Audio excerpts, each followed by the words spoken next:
안녕하세요. 아리따의 포근한 공간입니다. 오늘은 루시아 시인의 새는 날아가면서 뒤돌아보지 않는다 란 책을 소개할까 합니다. 200페이지입니다. 자유로운 새가 있었다.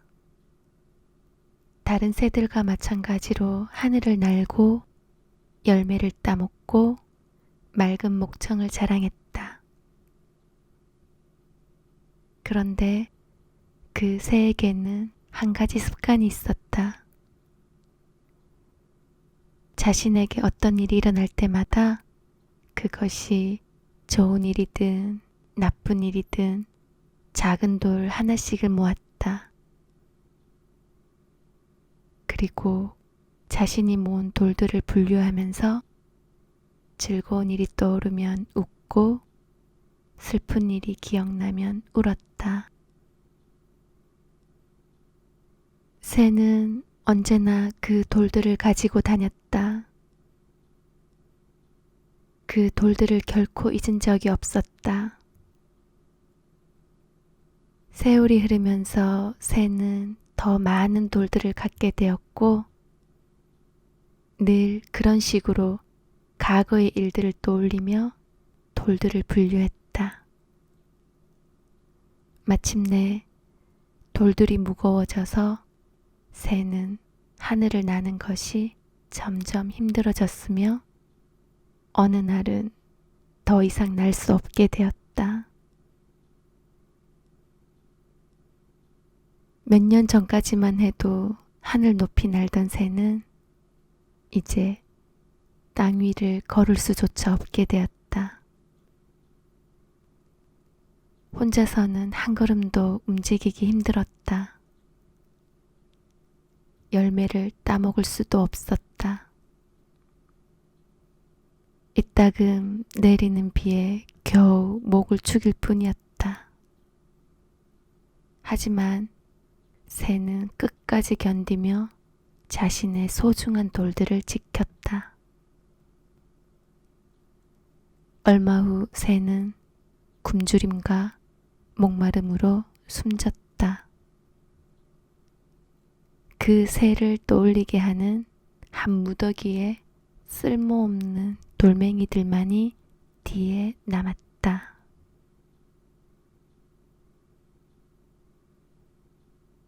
너무 안타까운 일이죠. 그냥 돌들을 버렸으면 자유롭게 하늘을 훨훨 날고 다닐 텐데 그 쓸모없는 돌멩이들 때문에 결국은 숨까지 거두게 되었으니 얼마나 안타까운 일이에요. 여기서 새가 가지고 다녔던 돌들, 모든 과거를 얘기하고 있습니다. 모든 과거는 좋은 일이든 나쁜 일이든 날개에 매단 돌과 같아서 지금 이 순간의 여행을 방해합니다. 가는 실에라도 묶인 새는 날지 못합니다. 새는 자유를 위해 나는 것이 아니라 나는 것 자체가 자유입니다. 다시 오지 않을 현재의 순간을 사랑하고 과거 분류하기를 멈추는 것. 그것이 바람을 가르며 나는 새의 모습입니다. 자신이 어디로 가고 있는지 몰라도 날개를 펼치고 있는 한 바람이 당신을 데려갈 것입니다. 새는 날갯깃에 닿는 그 바람을 좋아합니다. 내려놓을수록 자유롭고 자유로울수록 더 높이 날고 높이 날수록 더 많이 봅니다.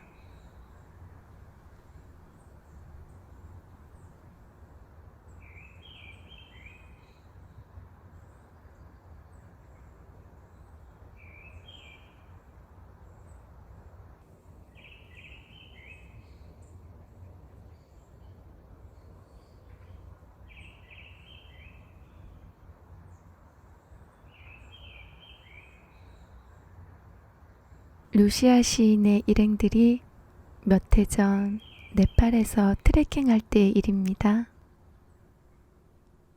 어느 날 좀 불쾌한 게스트하우스에 묵었는데 그 일행 중 한 명이 걷는 내내 게스트하우스에서의 불쾌한 일들을 상기시키면서 걸었다는 거예요.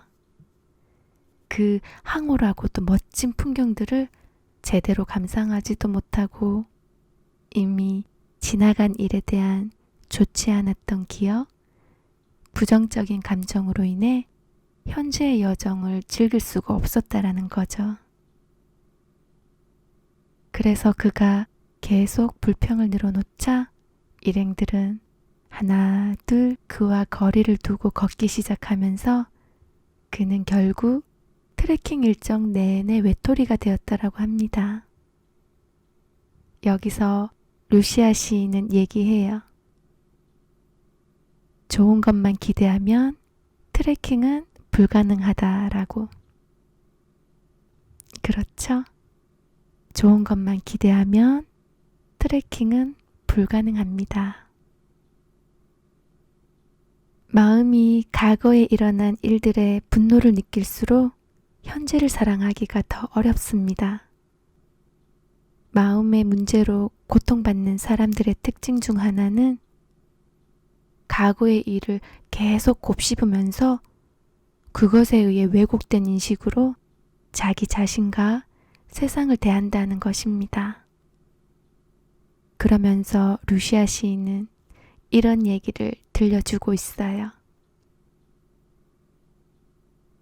늘 화가 나 있는 사람이 영적 스승을 찾아와 말했다. 저는 언제나 화를 내고 사소한 일에도 감정을 억제하지 못합니다. 이유가 무엇일까요? 스승이 말했다. 그대는 어린 시절이나 젊은 시절에 받은 오래된 상처 때문에 고통받고 있다. 그것 때문에 많이 약해진 것이다. 저는 작은 일들 외에는 큰 상처를 받은 기억이 없습니다. 어떻게 먼 과거의 상처들이 지금의 나를 약하게 할 수 있죠?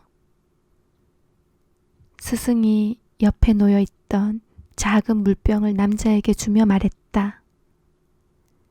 손을 앞으로 뻗어 이 물병을 들고 있어 보라. 무거운가? 아닙니다. 무겁지 않습니다. 10분 후 스승이 다시 물었다. 무거운가? 조금 무겁지만 참을만 합니다. 시간이 한참 흘러 스승은 다시 물었다. 지금은 어떤가? 매우 무겁습니다. 더 이상 들고 있을 수가 없습니다. 그러자 스승은 말했다. 문제는 물병의 무게가 아니라 그대가 그것을 얼마나 오래 들고 있는가이다. 과거의 상처나 기억들을 내려놓아야 한다.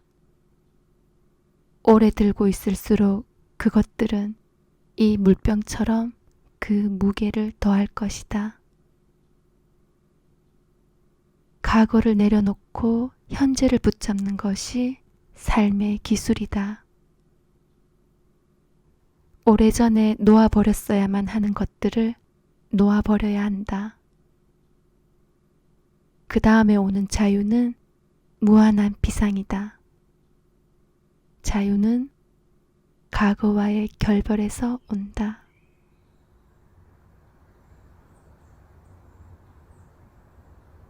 뉴욕 어느 서점의 유리에 붙어 있던 작자 미상의 글귀 하나가 내 마음에 오래도록 남아있다.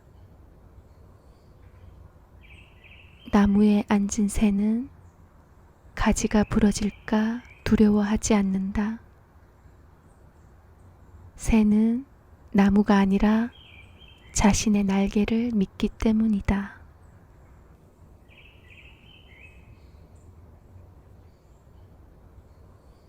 나무에 앉은 새는 가지가 부러질까 두려워하지 않는다. 새는 나무가 아니라 자신의 날개를 믿기 때문이다.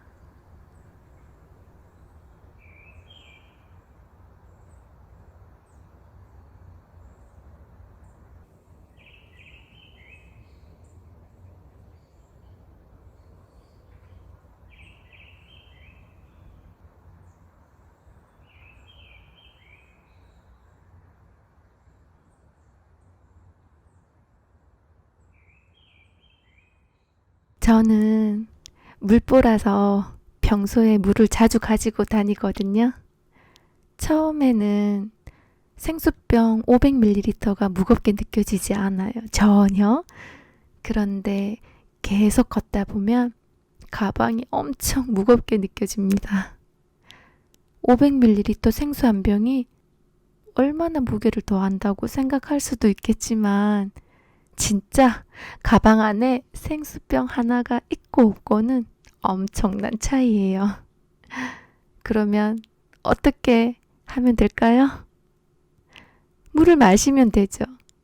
물을 조금씩 마시다 보면 가방도 그 무게만큼 훨씬 가벼워지는 거죠. 혹시 앞에 물병이 있나요? 아니면 물이나 차를 마시고 있던 컵이 있나요? 저는 당연히 물을 마시고 있기에 물컵이 있습니다. 그럼 한번 들어볼까요? 무겁나요?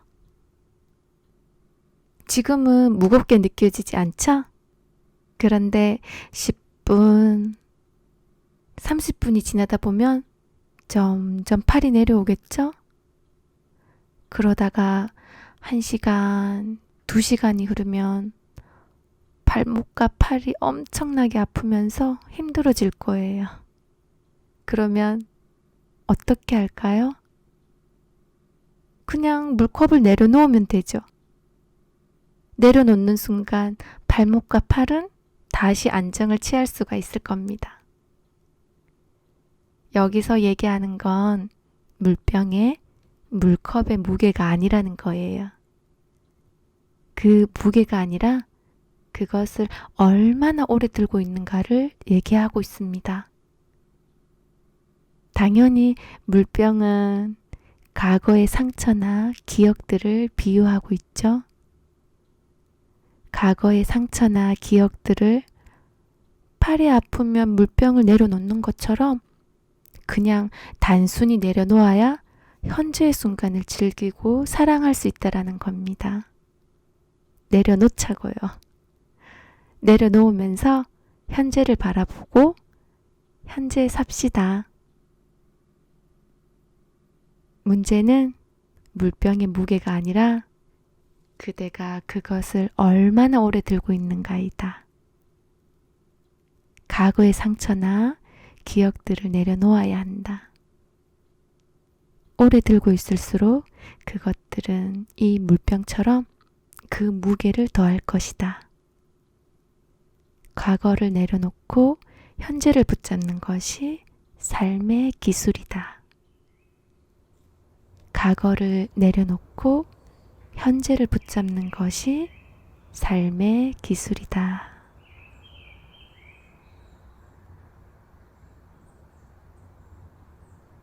네, 오늘도 여기까지 들어주셔서 너무 고맙습니다. 감사합니다. 행복하세요.